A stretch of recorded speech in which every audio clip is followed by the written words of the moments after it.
Shri Krishna Chaitanya Prabhu Nityananda Shri Advaita Gadadhar Srivasadi Gaur Bhakta Vrinda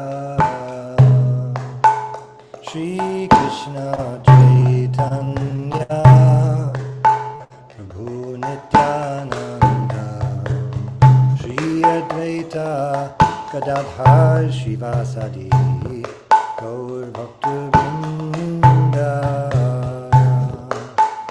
Hare Krishna Krishna Krishna Hare Hare Hare Rama Hare Rama Rama Hare Hare Hare Krishna Krishna Krishna Hare Hare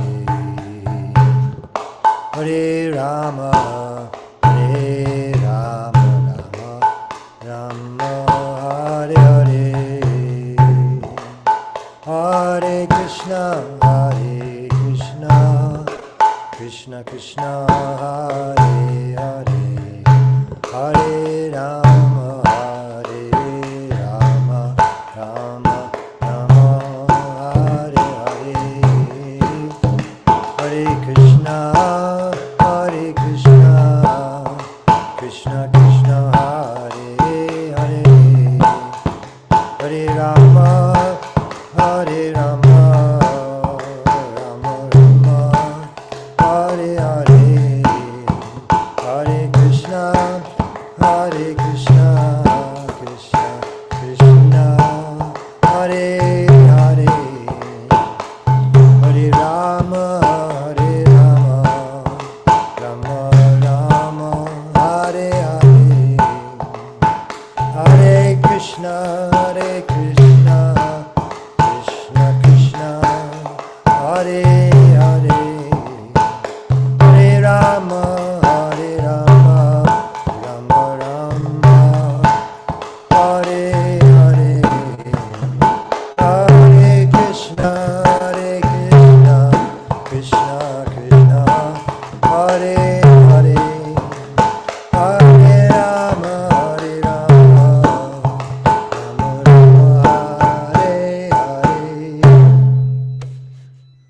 Jayam Vishnupad Paramahamsa Puri Rajakacharya Ashtotar Satashri Srimad A.C. Bhaktivedanta Swami Prabhupada Ki Jai Anantakoti Vaishnava Vrinda Ki Jai Namacharya Haridas Thakur Ki Jai Prem Sekaho Shri Krishna Chaitanya Prabhu Nityananda Shri Advaita Gadadhar Shivasadi Gaur Bhaktivinoda Ki Jai Shri Radha Krishna Gopa Gopinath Shyamakunda Radha Kunda Giri Govardhan Ki Jai Shri Vrindavan Dham Ki Jai Shri Navadvip Mayapur Dham Ki Jai Ganga Mayi Ki Jai Jamuna Mayi Ki Jai Bhakti Devi Ki Jai Tulsi Devi Ki Jai Samaveta Bhakta Vrinda Ki Jai.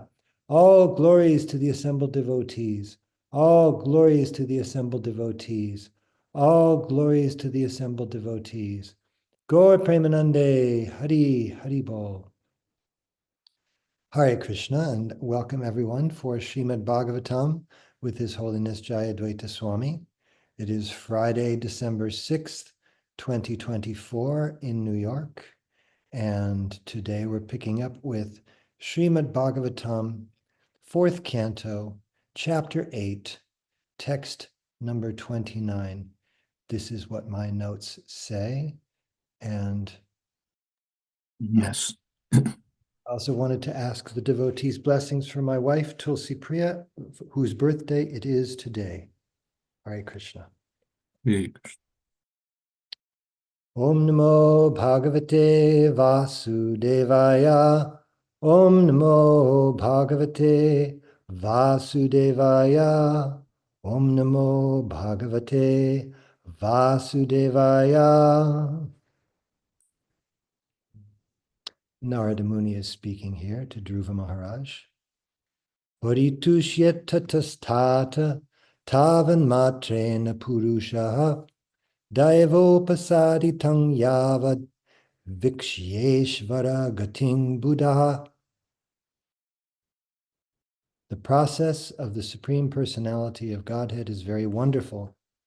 One who is intelligent should accept that process and be satisfied with whatever comes, favorable or unfavorable, by his supreme will. The great sage Narada instructed Dhruva Maharaj that one should be satisfied in all circumstances. Everyone who is intelligent should know that because of our concept of bodily existence, we are subjected to suffering and enjoyment. One who is in the transcendental position, beyond the concept of bodily life, is considered to be intelligent. One who is a devotee especially accepts all reverses as gifts of the Supreme Lord. When a devotee is put into distress, he accepts this as God's mercy and offers him repeated obeisances with his body, mind, and intellect. An intelligent person, therefore, should be always satisfied, depending on the mercy of the Lord. Om Jnana Timirantasya Jnananjana Shalakaya Chakshurun Militam Yena Tasmai Shri Gurave Namaha. Vanchakalpatarubhyascha Kripa Sindhubhya Eva Cha Patitanam Pavanebhyo Vaishnavebhyo Namo Namaha. Shri Krishna Chaitanya Prabhu Nityananda Shri Advaita Gadadhar Shivasadi Gaur Bhaktavinda. Hare Krishna, Krishna Krishna, Hare Hare, Hare Rama, Rama Rama, Hare Hare. One verse that comes to mind in this connection is Tatenu Kampam Susamikshamano Punjana Evatmakritam Vipakam Hridvagvapur Bir Vididhan Namaste Jiveta Yo Mukti Pade Sadai Bhak. That Prabhupada is giving he's paraphrasing it in his purport here, that one who is a devotee accepts all reverses as gifts of the Supreme Lord. And that's from 10th Canto, 14th chapter, text 8, I think. So accepts them as gifts of the Supreme Lord. Whenever there's trouble, whenever there's difficulty for a devotee accepts it as a curative treatment by the hand of the Lord. This is the advice Narada is giving to Dhruva Maharaj. He also says that in the very beginning, well, the very verse says the process of the Supreme Personality of Godhead is very wonderful. And that's the translation of Ishvara Gatim, the process of the Supreme. And we can understand from this that the process of attaining the Lord and the Lord himself are the same, just as abhinatva nama nama no. There's no difference between the Lord and the Lord's name. So especially through chanting Hare Krishna, one has the presence of the Supreme Lord right there. If one is paying attention and is not committing offenses, one is able to have the Lord immediately. So the process and the Lord himself are one and the same. And this is, of course, Narada himself has this level of realization. He's trying to impress this upon Dhruva. And also, as Tulsi Priya brings up, for the soul there is neither birth nor death. Also, Krishna's initial advice to Arjuna is that happiness and distress, heat and cold, one simply has to tolerate them without becoming disturbed. And here in the purport, Prabhupada says that one who is actually in the transcendental position beyond the concept of bodily life is considered to be intelligent. So this is a high bar for bestowing the term intelligent upon someone. We tend in the material world to think of intelligence as somebody who's very smart technologically, but this is really the criterion of intelligence. If you're beyond the happiness and distress of material nature, then you're intelligent, not otherwise. Hare Krishna. Maharaj, if you'd have something to say here, we'd love to hear you. Namam Vishnupadaya Krishna Preshtaya Bhutale Srimate Bhakti Vedanta Shaminiti Namine Namaste Saraswati Deve Gauravani Pracharine Nirvishesha Shunyavadi Paschatide Shatanane Sri Krishna Chaitanya Prabhu Nityananda Sri Advaita Gadadhar Srivasadi Gaur Bhaktivinoda Hare Krishna Krishna Krishna Hare Hare Hare Ram Ram Ram. The previous verse had spoken of causes of dissatisfaction and said that, well, everyone is controlled by previous actions. That's why there are different forms of life. That's why there are different circumstances in which we're placed. So here, those situations are referred to as Daivo Pasaditam, arranged by destiny. Destiny is another epithet of the Supreme Personality of Godhead. It's Krishna's arrangement, or if you don't accept Krishna, or even if you do accept Krishna, it's destiny.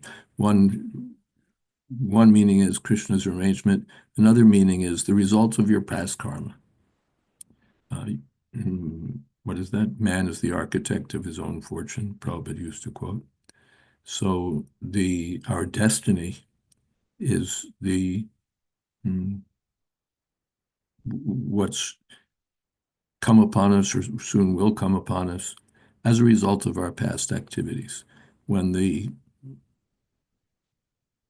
cosmic manifestation appears in its primordial form, there's a place where it's described as being, if I remember, it's described that it's bluish because of the total destiny of the living entities. In any case, the creation unfolds because of the previous activities of the living entities. We come out in different forms with different trajectories on account of our previous activities. And so the results of these previous activities constitute destiny. I put my hand in a fire, it's destined to be burned. I rob a bank, I'm destined for encounters with the law. So at least one sees it as, or it should see it as the result of one's own karma. And if one is more advanced, one should see that this karma is enforced, the results of karma are enforced by the arrangement of the Supreme Personality of Godhead. Ishvara Gatim, the process of the Supreme Personality of Godhead. He's set up the law in such a way that it acts this way or that way. To rob the bank, that's my business, but then the consequences of robbing banks is set up by the state law. So I may act this way or that way, that's up to me. But there'll be certain consequences according to an arrangement set up beforehand by the Supreme Personality of Godhead. So Daivopadishtena.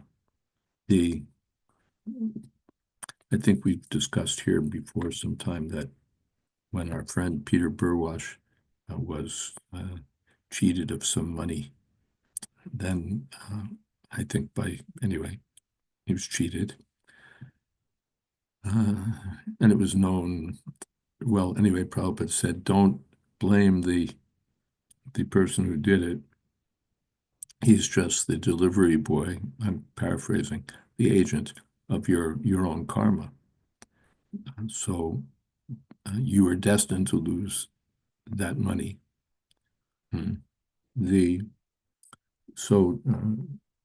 Therefore, paritushet, one should be satisfied.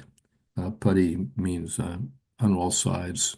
So from all sides, or however you look at it, or in any circumstance, one should be tushya, tushta, satisfied, paritushyati. That's the conclusion. Tata, this is the way it is, and therefore, since things are set up by destiny, since one is meant to be in difficulty or favorable circumstances also, by the arrangement of the Supreme Personality of Godhead, or the arrangement of destiny, well, the arrangement of the Supreme Personality of Godhead, Ishvara. Therefore, my dear boy, you should be satisfied. Just be satisfied. Matrena Purushaha.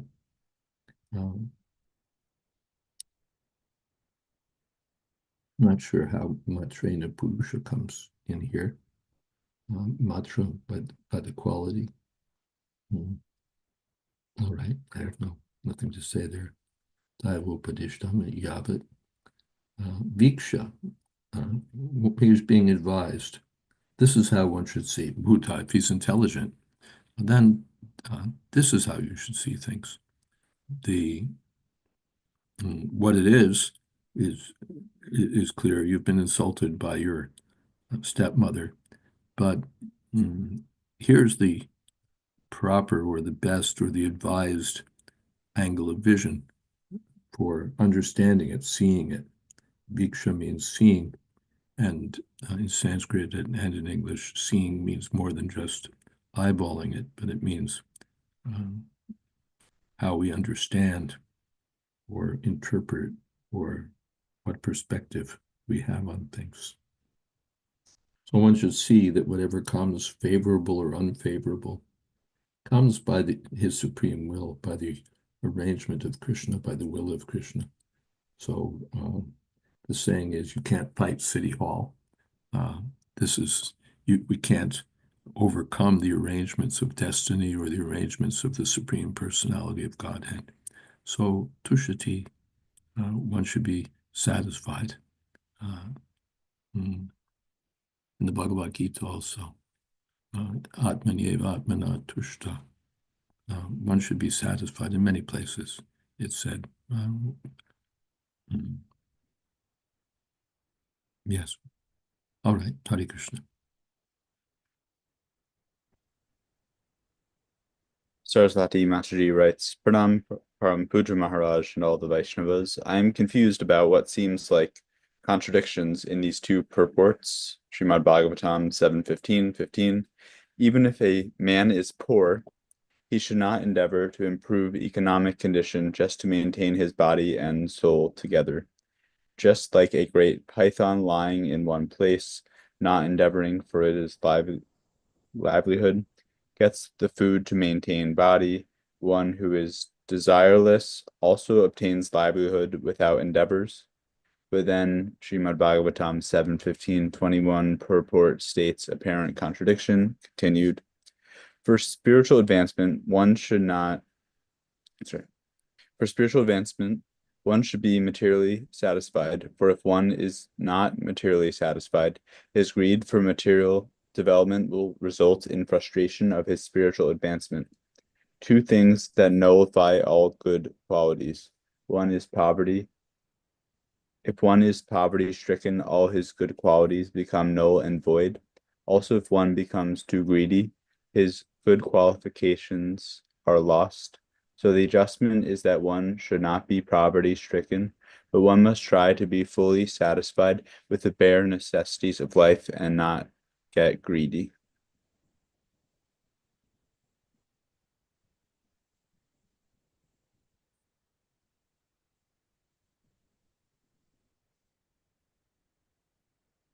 I'm not quite sure what the perceived contradiction is. It seems to be that from both purports. Well, first of all, let's state this at the outset, that when we see contradictions in different purports of Srimad Bhagavatam, it's often because of context. The different advice or different understandings are offered in different contexts, and we can't expect that there'll just be one overall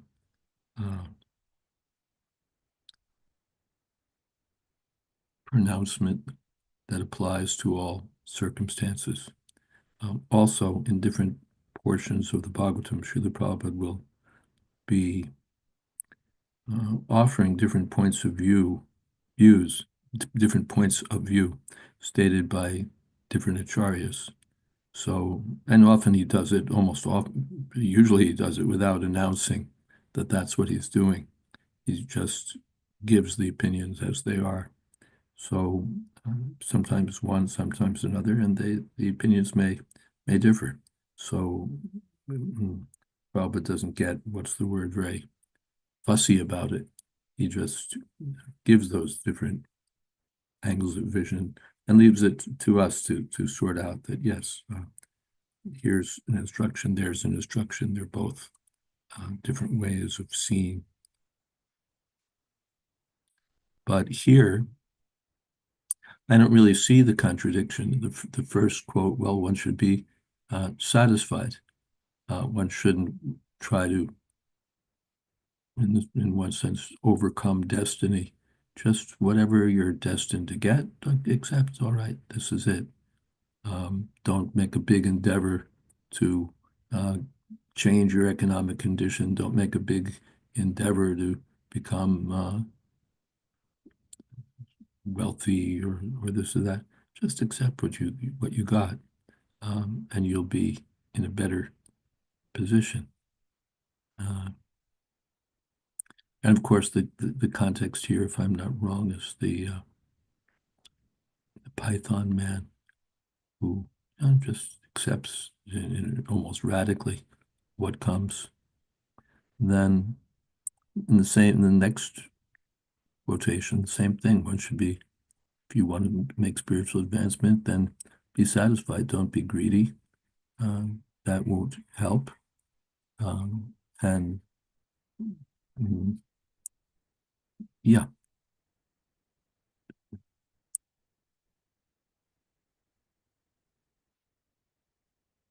And yeah, one should not be poverty stricken. What is that? One should perform one's prescribed duties.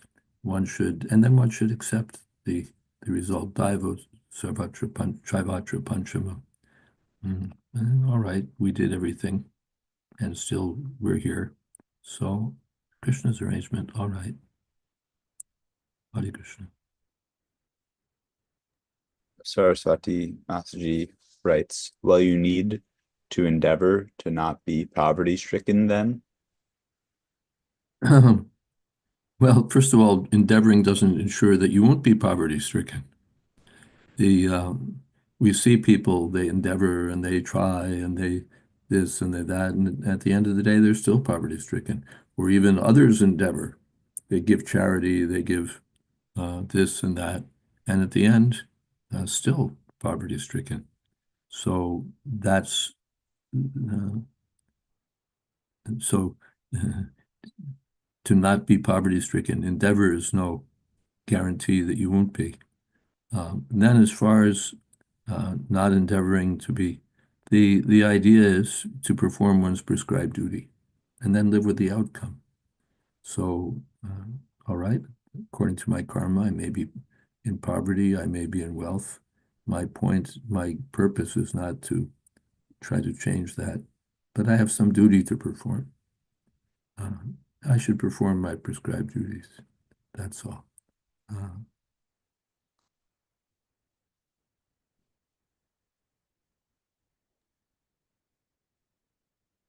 Panchatattva Prabhu writes, don't we tend to think that living with the bare necessities of life is poverty when it is not? Poverty is a state of not getting even those necessities for whatever reason, karma, etc. Yeah, that's there. I've seen people who've gone into, severe lamentation over being, in terrible economic circumstances when it wasn't really bad. It wasn't really bad at all. But somehow that feeling comes that now I'm in a terrible mess. And yes, of course, poverty is a relative term. What is poverty? But we see even that people who are in poverty can learn to live with less. All right, so I'm in poverty. Sudama Brahman was in poverty, but all right, he was satisfied. That Kolavetra Sridhar was in poverty. He couldn't afford to fix the roof of his dwelling. But he was happy. He was satisfied. Why should I go through any great endeavor? So the advice applies even to a person who's in poverty, as well as to a person who feels he's in poverty but isn't. All right, Krishna has sent some arrangement, and there's always someone living in worse circumstances and tolerating also. So, all right, let me accept whatever comes by God's arrangement.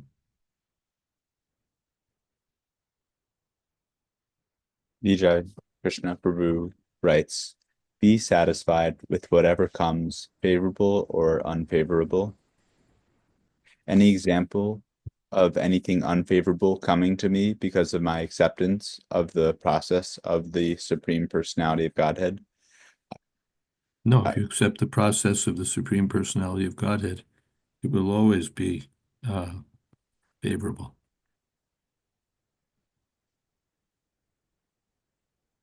Vijay Krishna Prabhu writes, I thought that after surrendering to Krishna, Krishna would take care of me, like he declares to Arjuna in his Bhagavad Gita. Am I wrong?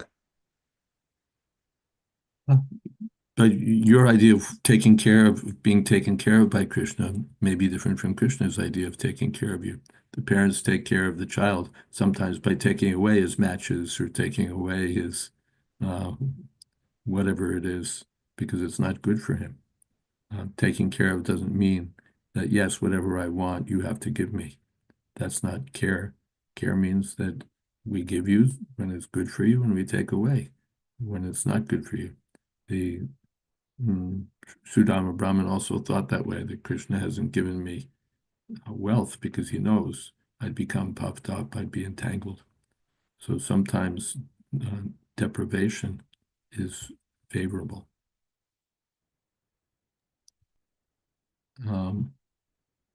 Saraswati. While I'm thinking of it, yes, go ahead. Saraswati Masterji writes, thank you, Maharaj. It's said if one is poverty stricken, then that nullified are good qualities. So that confused me. My guess is that Prabhupada is silently referring to that Chanakya shloka that we talked about not too long ago. Avidyam jivanam shunyam. For a person who's uneducated or ignorant, life is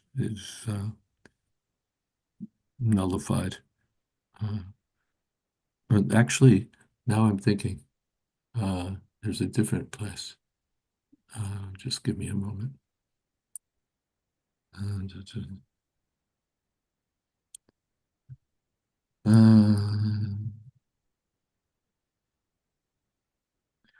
Daridra Rashi Guna Gunanashi. Let me just find that.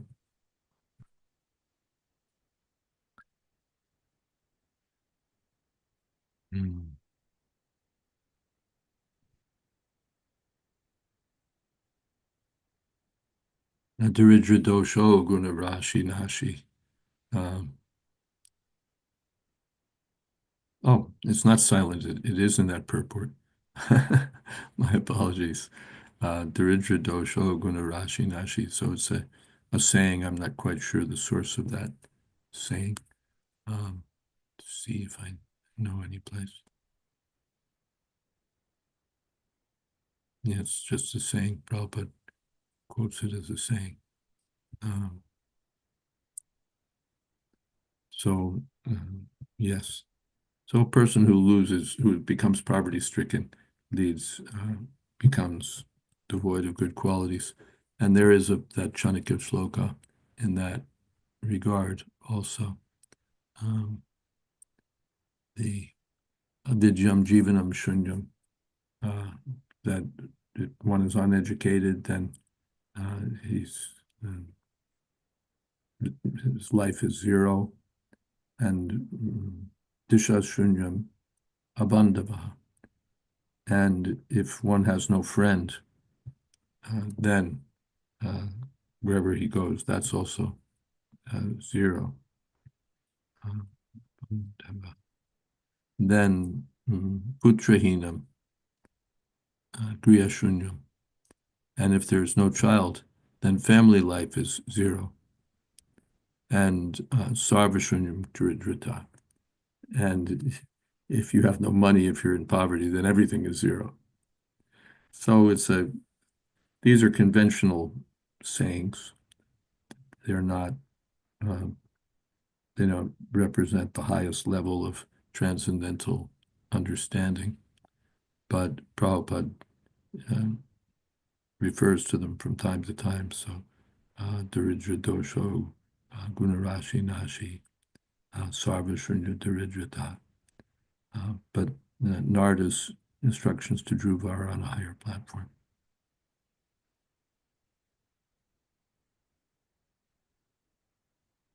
Panchatattva Prabhu writes, I remember years ago hearing that a survey of nations found that one of the poorest, namely Bangladesh, had the highest happiness quotient.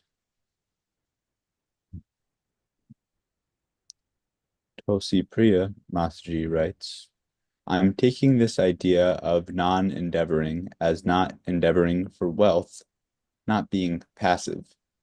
If you endeavor to perform some kind of service, whether devotional service to Krishna or even mundane service for humanity, wealth may come as a result, but you are not endeavoring for the wealth.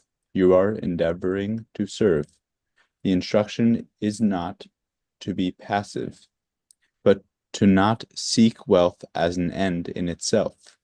Maybe I'm reading too much into it.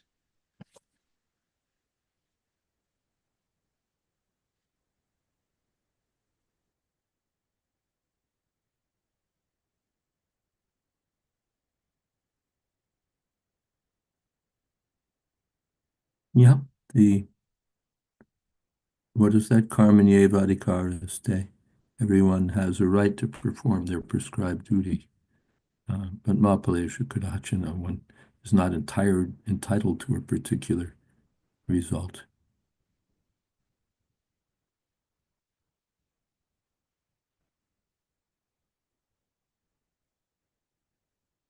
Hare Krishna.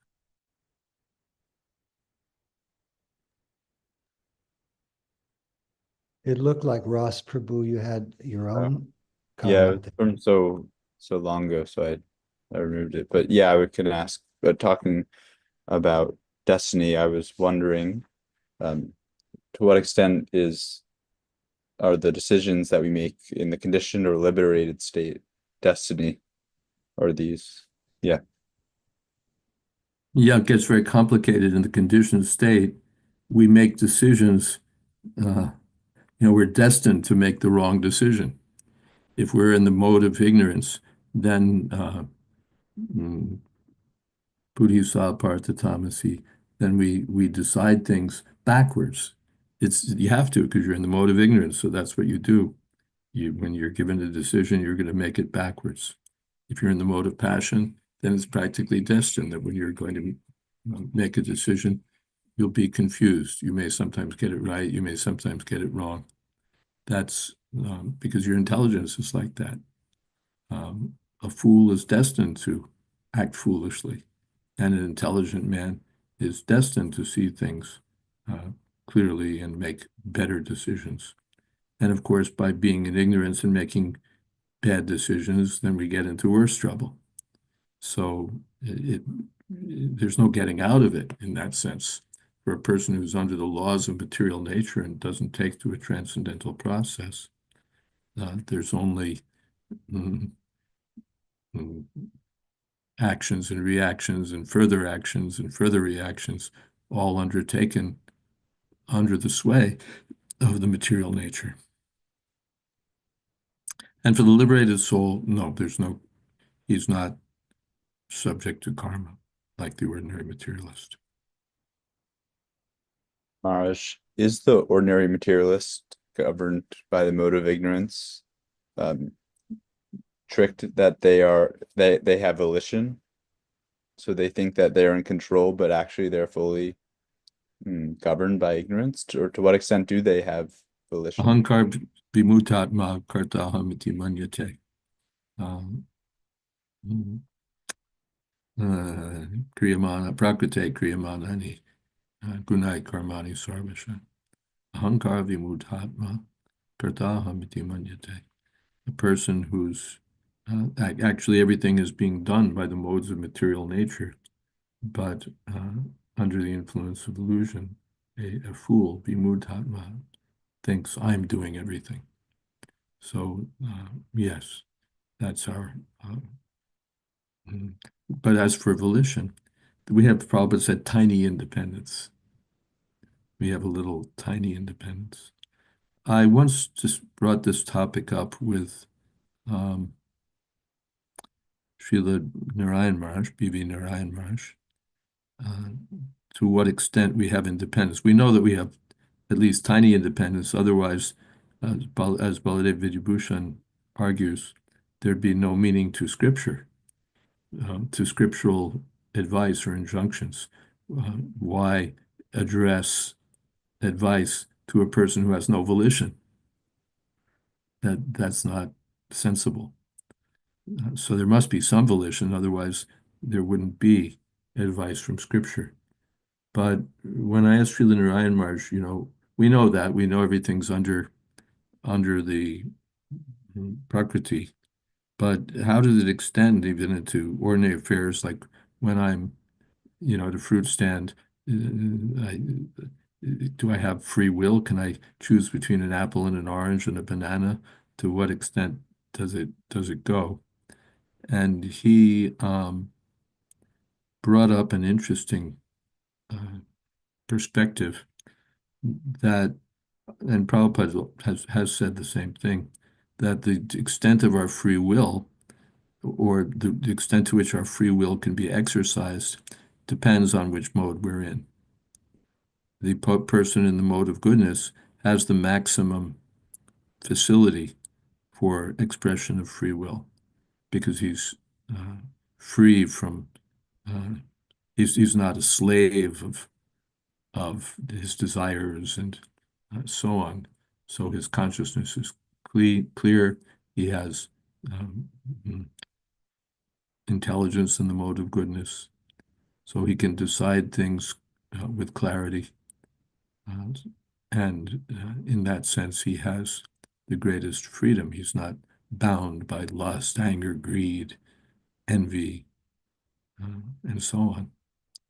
A person in passion is more restricted in his exercise of free will because he's bound by his desires. He's bound by his desires, so he's impelled. He knows this isn't good, but like a person who overeats, even though he's been advised by the doctor, you have to lose weight, you're seriously in risk of a heart attack and so on, but he can't stop eating, overeating, because of his uncontrolled desires. What is that? And Prahlad Maharaj says, Adanta Gopi, Vishatam Tamishram, Puna Punas Charvata Charvana. Adanta Gopi, his senses are uncontrolled. That means they're in charge. There's Goswami, the person who's in charge of the senses, and Godas, the person who's the servant of his senses, or who's under the domination of his senses. The person dominated by his senses and the demands of the senses has less freedom. like a man who's dominated by his wife, yes, dear, yes, dear, yes, dear, yes, dear. How much freedom does he have? He has to make his wife happy, and his wife is, not inclined to be easily satisfied. So he's got to, yes, yes, yes, yes. Or a person who's in employment, he has to satisfy his boss. He's not his own man.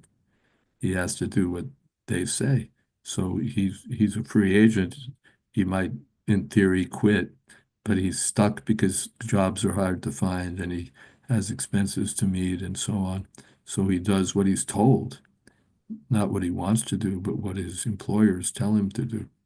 Or if he's in the army, he's uh, obliged to follow orders, uh, to follow orders.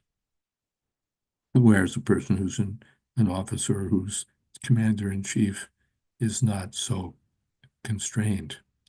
So according to and of course, we discussed the person in goodness, passion, and then of course the person in ignorance.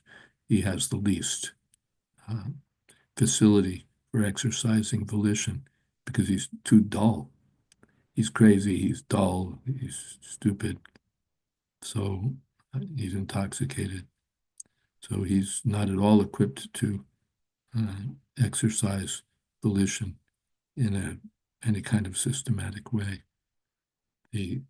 Elsewhere, Prabhupada uses the example of the spark that falls on water, the spark that falls on dry leaves, and the spark that falls on land.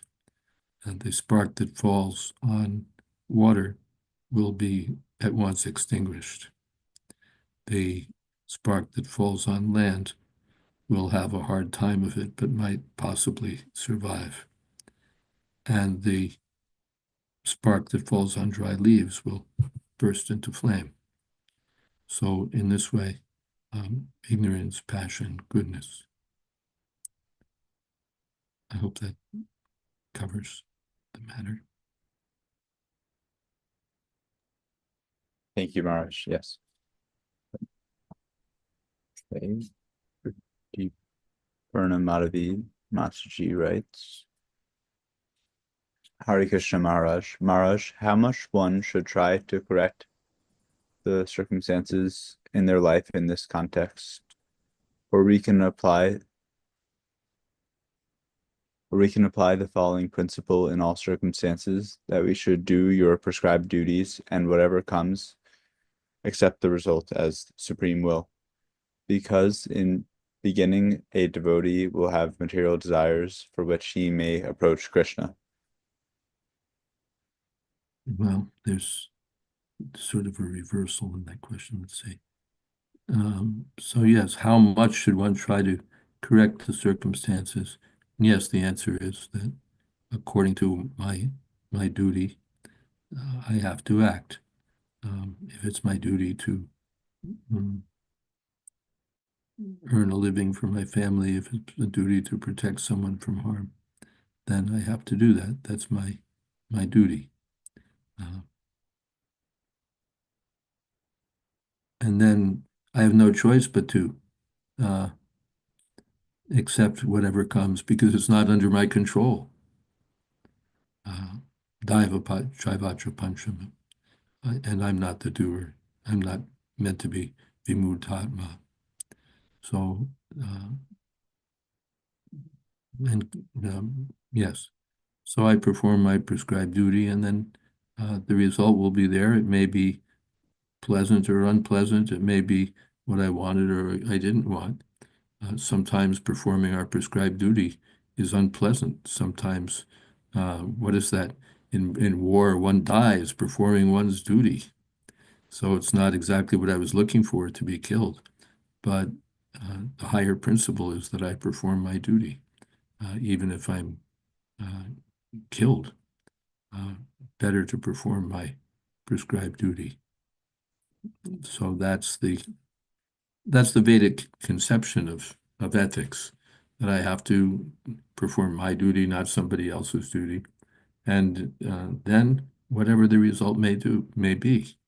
Now did we mention this the other day? One American writer who had written that in the present times, people just don't want to hear that there's something called duty that they should adhere to, and that somehow this counts for more than their individual expression or their their expression of individuality. They don't want to hear that, and therefore they're irresponsible and whimsical. The I don't like my wife, and that's it. She's a bitch, and I'm leaving, and that's it. Why shouldn't I? If I don't like it, why should I stick with it? If it's not working out, as the expression goes, then I'm out of here, because what matters most is my own happiness. Why should I sacrifice my happiness for a failed relationship? Blah, blah, blah, blah. And in the Vedic conception, well, uh, I made a contract and I have to fulfill it. I accepted a vow, marriage vow, so I have to fulfill that. And it's the criterion for my action is not, do I like it, do I not like it? Is it meeting my expectations, not meeting my expectations, or my so-called needs? The criterion is, well, this is my duty. And there may be extraordinary circumstances in which other criteria apply, uh, and we do distance ourselves from the relationship. That's also there in Shastra, but not that just when I don't like it anymore, when I realized it's not what I was looking for, blah, that we're not compatible, blah, blah, blah, blah. So we just go back to the unrestricted individuality option. That's irresponsible. And that will result in Varnasankara, that will result in every kind of mess. So one has to perform one's duties, that's all.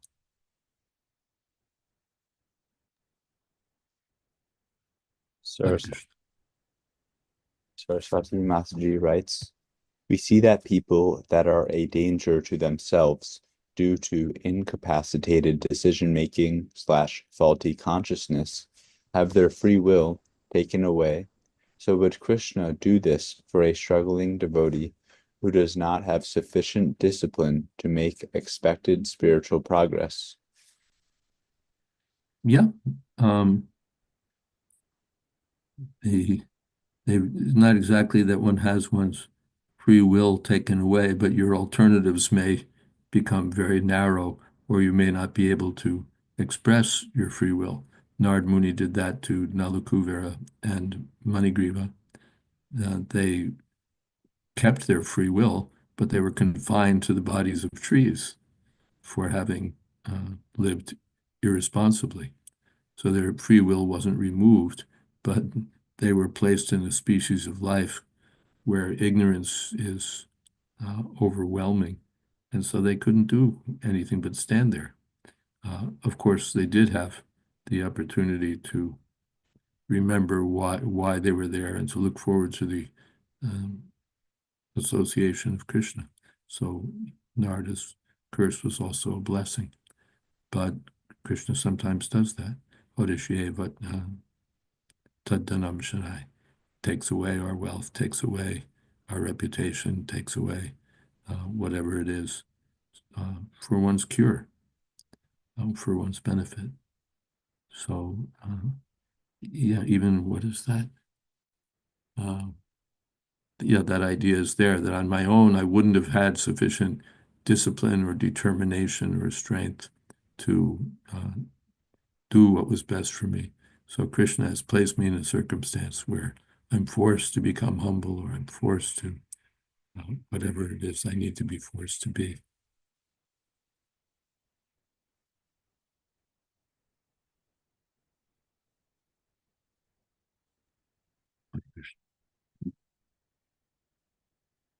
Thank you so much, Maharaj. Any other comments or questions on this verse? It's getting close to the top of the hour here in the US, and perhaps we can pause here for kirtan because so much can be said about the subsequent verse, and we don't have so much time.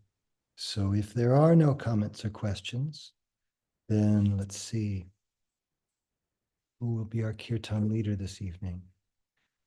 Vijay Krishna Prabhu, are you able and willing to lead us in kirtan just now, if we insist?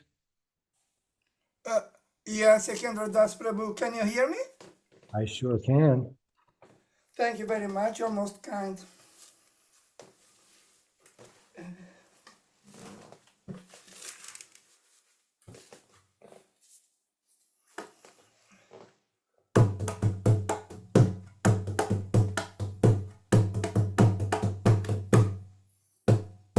Hare Krishna, Krishna Krishna, Hare Hare, Hare Rama, Rama Rama, Hare Hare, Hare Krishna, Krishna Krishna, Hare Hare, Hare Rama, Rama Rama, Hare Hare, Hare Krishna, Hare Krishna, Krishna Krishna,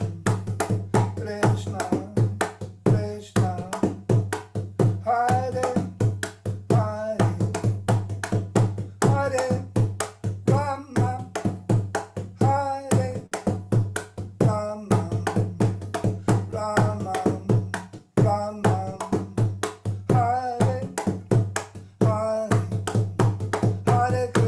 Hare, Hare Krishna, Krishna Krishna, Hare Hare, Hare Rama, Rama Rama, Hare Hare, Hare Krishna, Krishna Krishna, Hare Hare, Hare Rama, Rama Rama, Hare Hare, Hare Krishna, Krishna Krishna, Hare Hare, Hare Rama, Rama Rama, Hare Hare, Hare Krishna, Krishna Krishna, Hare Hare, Hare Rama, Rama Rama, Hare Hare, Hare Krishna, Krishna Krishna, Hare Hare, Hare Rama, Rama Rama, Hare Hare, Hare Krishna, Krishna Krishna, Hare Hare, Hare Rama, Rama Rama, Hare Hare, Hare Krishna, Krishna Krishna, Hare Hare, Hare Rama, Rama Rama, Hare Hare, Hare Krishna,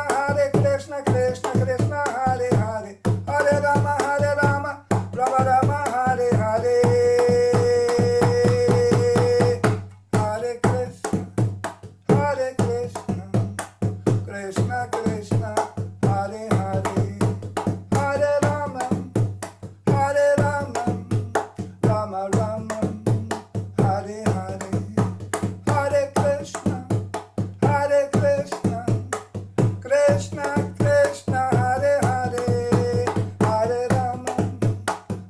Rama, Rama Rama, Hare Hare.